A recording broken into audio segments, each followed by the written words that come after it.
if looking in a mirror could bring a curse upon you. Join me as I dive into the mysterious world of the Shaman's Curse and try to find out why mirrors are forbidden in Her Hair Salon. There was a small village named Kijani where everyone knew each other and lived in peace. Among them was Mama Kumi, a well-known hairdresser with a mysterious rule: no mirrors were allowed in her salon. People whispered about her, wondering why. One day, a young girl named Amani, who loved stories and was always curious, decided she wanted to know the truth. Amani's best friend, Kito, warned her against it. Mama Kumi has her reasons, he said. But Amani, with her big, curious eyes, couldn't let it go. She noticed that even the adults would glance at Mama Kumi's salon with fear in their eyes. Amani's mother, who once worked at the salon, refused to speak of it. "It's not for children to know," she'd say, her voice trembling. This only made Amani more determined. She sneaked around, hoping to catch a glimpse of what happened behind those wooden doors, but Mama Kumi was always careful. One rainy afternoon, Amani got her chance. Mama Kumi had to leave suddenly, leaving the salon unattended.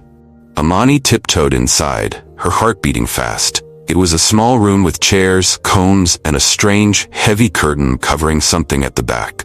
Amani's curiosity got the better of her, and she pulled the curtain aside. Behind it, there was a large mirror covered with a thick cloth. Amani felt a chill run down her spine. She had never seen a mirror so big. Her hands shook as she reached out to pull the cloth away.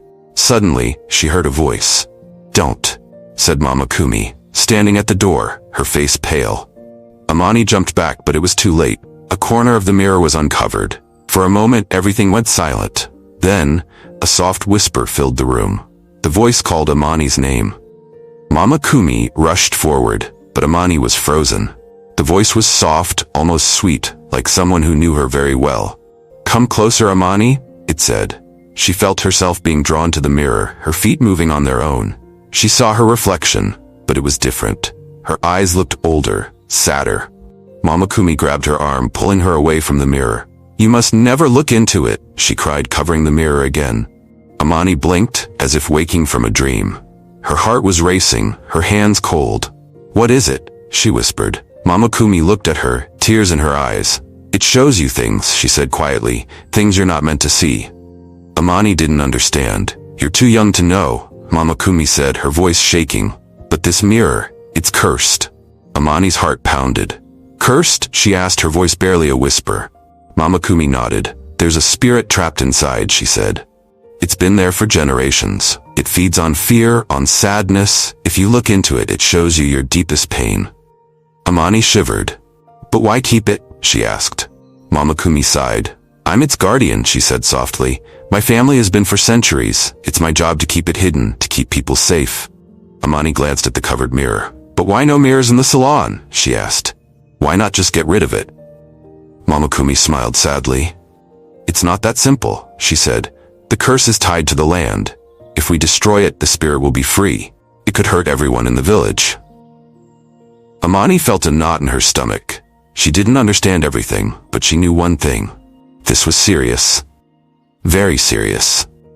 "Promise me, Amani," Mama Kumi said, her eyes full of worry. "Promise me you'll never look into it again."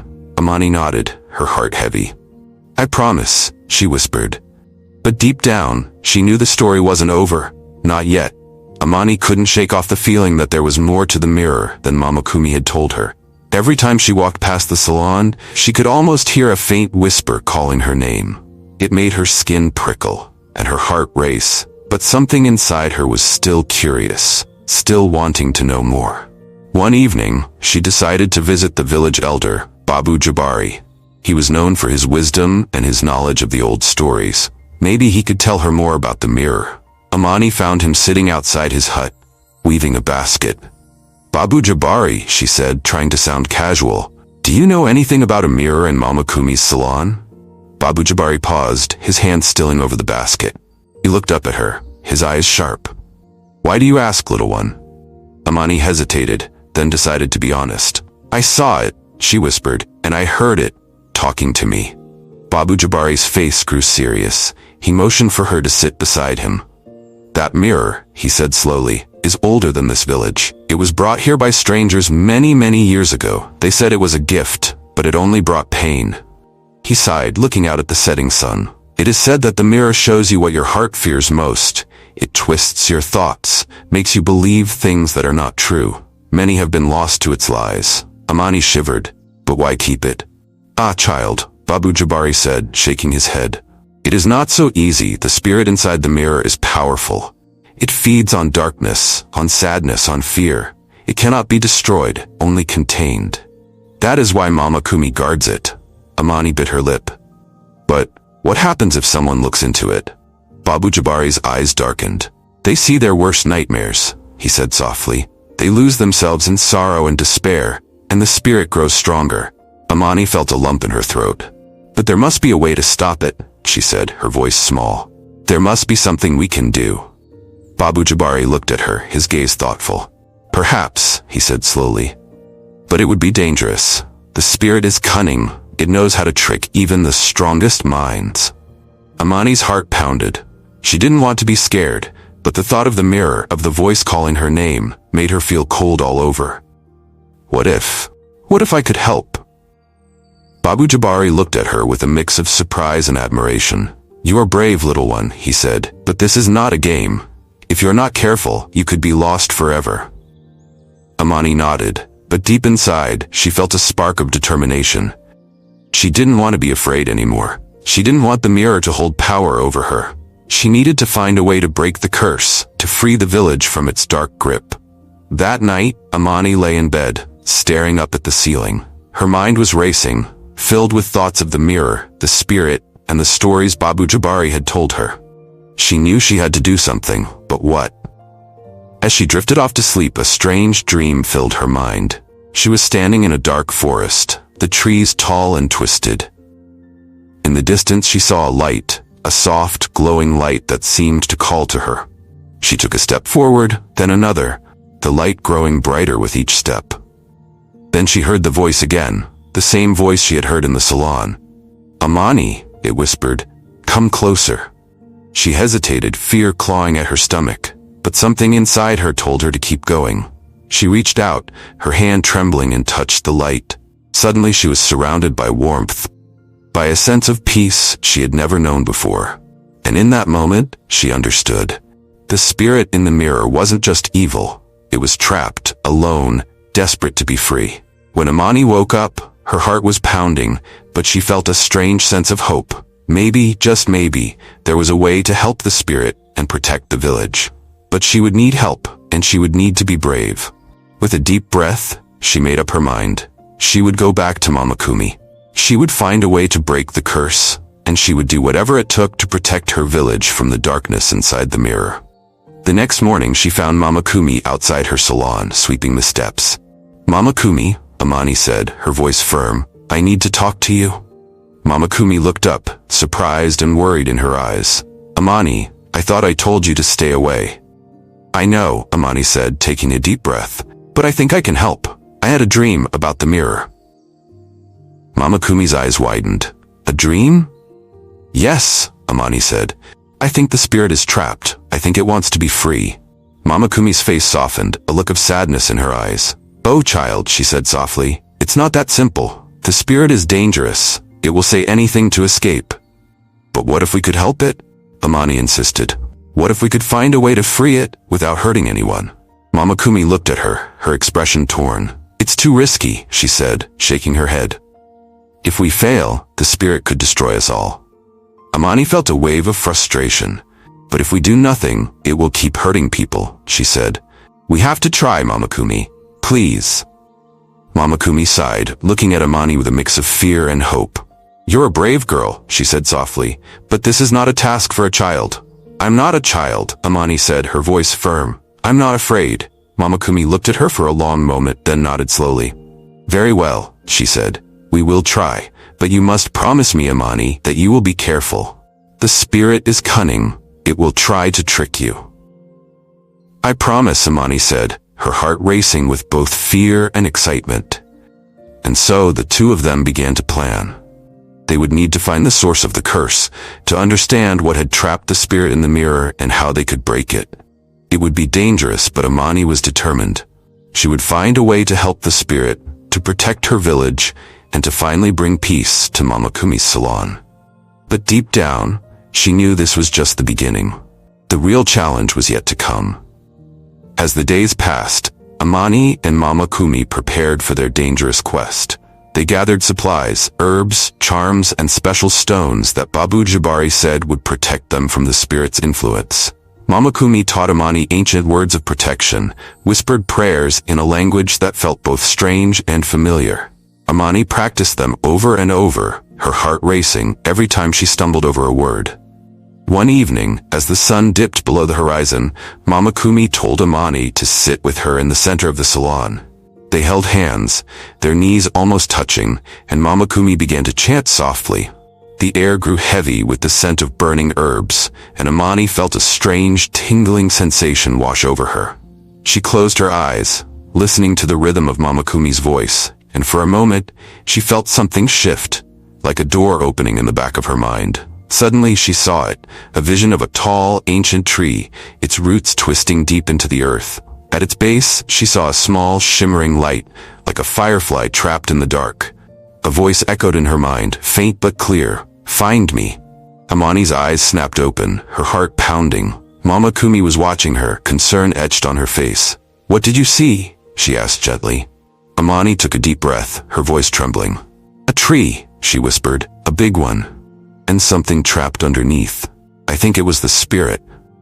Mama Kumi nodded slowly, as if she had expected this. "The tree of ancestors," she murmured. "It's the oldest tree in the forest. They say its roots connect our world to the spirit world. If the spirit is trapped there, it means it's bound by powerful magic." Amani felt a shiver run down her spine. "How do we free it?" "We'll need to find the source of the curse," Mama Kumi said.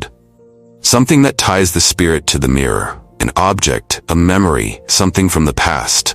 They decided to visit Babu Jabari again, hoping he might know more about the history of the mirror and the spirit. That night, they made their way to his hut, the moon high in the sky, casting eerie shadows on the ground. Babu Jabari welcomed them in, his eyes twinkling with curiosity. He listened intently as Amani described her vision, nodding thoughtfully. "The tree of ancestors," he murmured. "I remember my grandfather telling me about it. Long ago, before our village was even founded, a powerful shaman lived in these lands. He was said to have the ability to speak with spirits, to see beyond the veil of this world." "What happened to him?" Amani asked, her voice barely a whisper. Babu Jabari sighed. "He was betrayed," he said softly. "A jealous rival cursed him, trapping his spirit in a mirror and binding it to the tree of ancestors. The shaman's power was so great that even in death, his spirit remained strong, but twisted by anger and sorrow." Amani felt a lump in her throat. "So the spirit in the mirror was a shaman?" "Yes," Babu Jabari said, his voice heavy. "He was once a protector of our people, but the curse twisted his spirit, made him dangerous." Mama Kumi frowned. "Is there a way to break the curse?" Babu Jabari nodded slowly. "There is an old ritual," he said. "It requires the blood of a willing person, someone pure of heart, to offer themselves as a bridge between the spirit world and ours. The spirit must be convinced to forgive, to let go of its anger." Amani's heart skipped a beat. "What does that mean?" "It means," Babu Jabari said gently, "that someone must offer their spirit as a sacrifice, to guide the shaman back to the light." Mama Kumi's face went pale. "No," she said firmly, shaking her head. "It's too dangerous. The spirit could consume you, Amani." "But we have to try," Amani insisted, tears welling in her eyes. "If we don't, the spirit will keep hurting people. I'm not afraid, Mama Kumi. I want to help." Mama Kumi looked at her, her eyes filled with pain. "You're too young," she whispered. "You don't understand the danger." "I do," Amani said, her voice strong. "But I also know that we can't leave the spirit like this. It's not fair, Mama Kumi. He was a protector, like you said. He doesn't deserve to be trapped forever." Babu Jabari sighed deeply. "The choice is yours, Amani," he said softly. "But remember, this is a great risk. If you fail, you could be lost forever." Amani swallowed hard, her heart pounding. "I'm willing to try," she said quietly. Mama Kumi closed her eyes, her face crumpling with emotion. "I don't want to lose you, Amani," she whispered, tears slipping down her cheeks. "You won't," Amani said, taking her hand. We'll do this together. Babu Jabari nodded. Very well, he said. We will prepare for the ritual. But you must be ready, Amani. The spirit will try to fight you, to deceive you. You must be strong. The next few days were a blur of preparation. Mama Kumi and Babu Jabari taught Amani everything they could about the ritual, about the shaman, about the spirit world. Amani practiced the words of the ritual until they felt like a song in her heart, a melody that hummed in her mind even as she slept. Finally, the night of the ritual arrived. The moon was full, casting a silver glow over the village. Amani stood at the edge of the forest, her heart pounding in her chest. Mama Kumi and Babu Jabari were by her side, their faces tense but determined. We'll be right here, Mama Kumi said, her voice trembling. Remember, Amani, you are not alone. Amani nodded, taking a deep breath. I'm ready, she whispered. They made their way through the dark forest, the shadows stretching long and thin around them. The air was thick with the scent of earth and leaves, the night filled with the sound of rustling branches and distant whispers. Finally, they reached the tree of ancestors. It was even bigger than Amani had imagined, its roots spreading out like giant, gnarled fingers, its branches reaching up to the sky. At its base, she saw the small, shimmering light from her vision, flickering like a trapped star. Babu Jabari placed a hand on her shoulder. This is where the ritual must take place, he said quietly. Are you ready? Amani nodded, her heart racing. She stepped forward, feeling the soft earth beneath her feet. She could feel the spirit's presence, like a cold wind brushing against her skin. She closed her eyes, taking a deep breath, and began to speak the words of the ritual.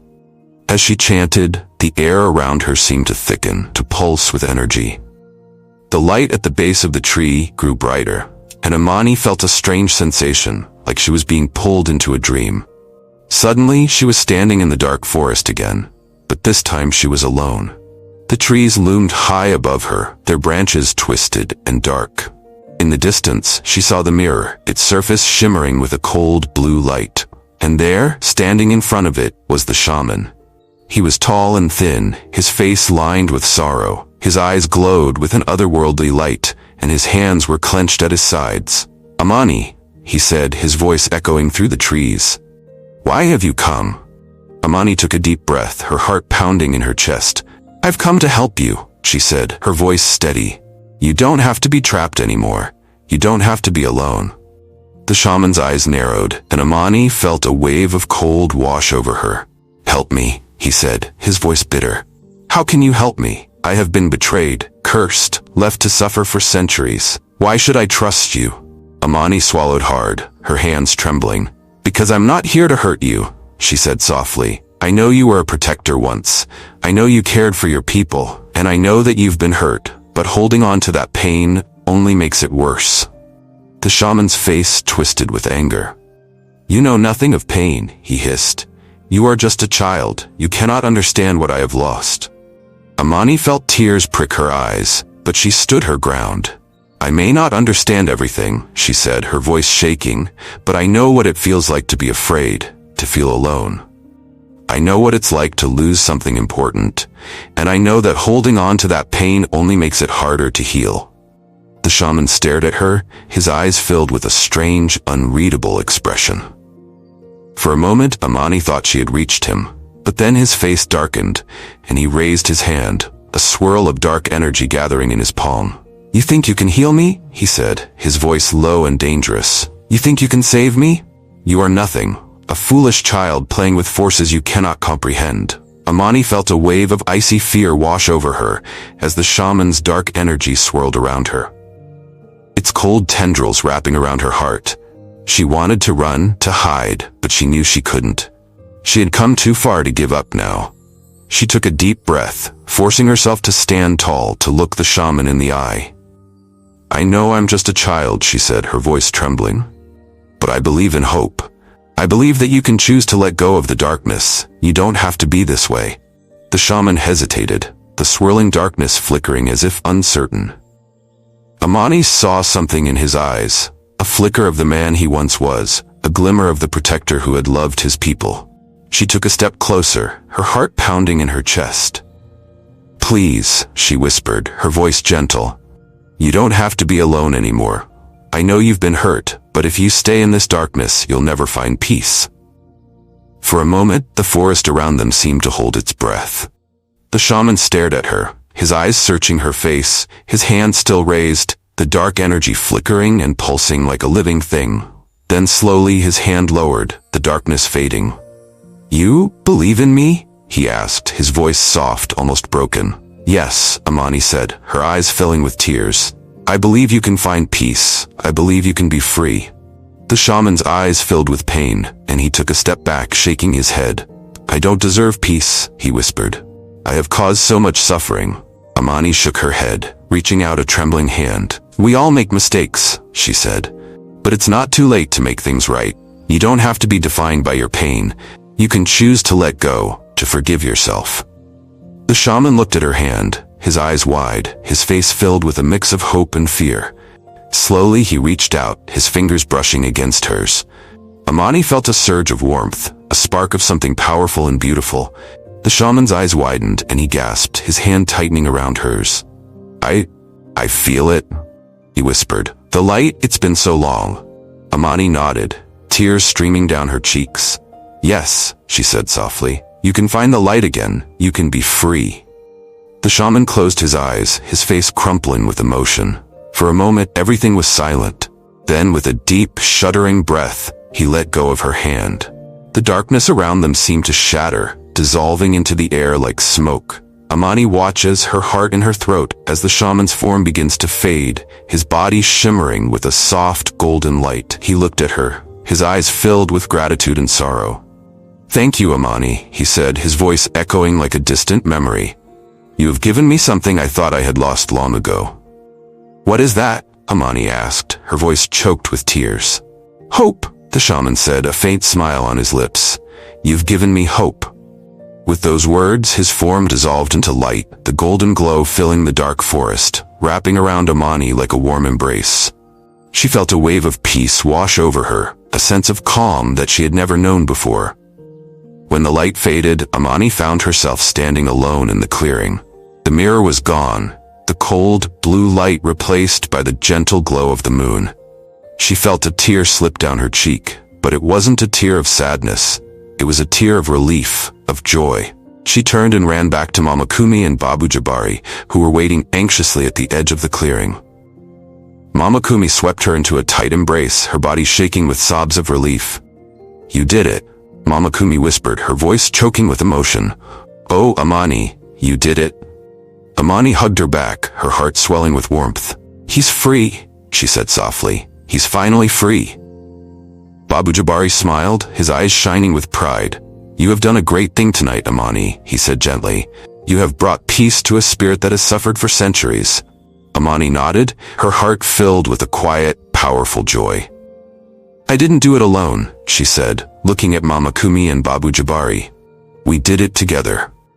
They made their way back to the village, the night air cool and crisp around them. As they walked, Amani felt a sense of calm, a peace that seemed to settle deep in her heart. She knew that the shaman's spirit was finally at rest, that the curse was broken. When they reached the village, the sky was just beginning to lighten with the first hints of dawn. Amani looked back at the forest, at the place where the mirror had been, and felt a sense of closure, of something ending and something new beginning. She took a deep breath, a smile spreading across her face. She knew that this was only the beginning of her journey, that there were still many challenges ahead. But she also knew that she had the strength, the courage, and the hope to face whatever came her way. And with that, she turned back to the village, her heart light, her spirit strong, ready to face the new day and whatever adventures awaited her. For Amani knew that as long as she held on to hope, there was nothing she couldn't overcome. And with her friends and family by her side, she would continue to protect her village, to bring light to the darkness, and to face whatever challenges lay ahead with courage and grace. And so, the story of Amani, the brave girl who freed the shaman's spirit and broke the curse of the mirror, became a legend in the village of Kijani, a story of hope, of courage, and of the power of forgiveness that would be told for generations to come. As the village gathered to hear Amani's story, they were moved not only by her bravery, but also by the lessons her journey taught them. The elders spoke of how darkness can cloud even the kindest heart, and how holding on to pain and anger can turn anyone into a prisoner of their own sorrow. The villagers learned that it takes great courage to forgive and let go of past hurts, but doing so can lead to true peace and freedom. The moral of Amani's story was clear. We must always choose forgiveness over revenge, hope over despair, and light over darkness. By helping others, we can heal not just their hearts, but our own as well. Amani's bravery showed that even the smallest of us can make a big difference, and that with kindness, we can bring peace to those who have been lost in the shadows for far too long. As Amani stood before her friends and family, she smiled and said, "I'm just one girl, but together, we can bring light to any darkness. Thank you for believing in me, and remember, the power to change the world lies in each of us." Then she turned to the crowd, her eyes twinkling with hope. If you enjoyed my story, don't forget to like this video and subscribe to our channel. There are many more tales to tell, and I can't wait to share them all with you. Remember, every story has a lesson, and every lesson brings us closer together. Stay brave, stay kind, and I'll see you in the next adventure. With that, the villagers cheered, and Amani knew that she had found her true purpose, to share stories that inspire, to spread light in the darkness, and to remind everyone that even in the hardest times, we are never alone.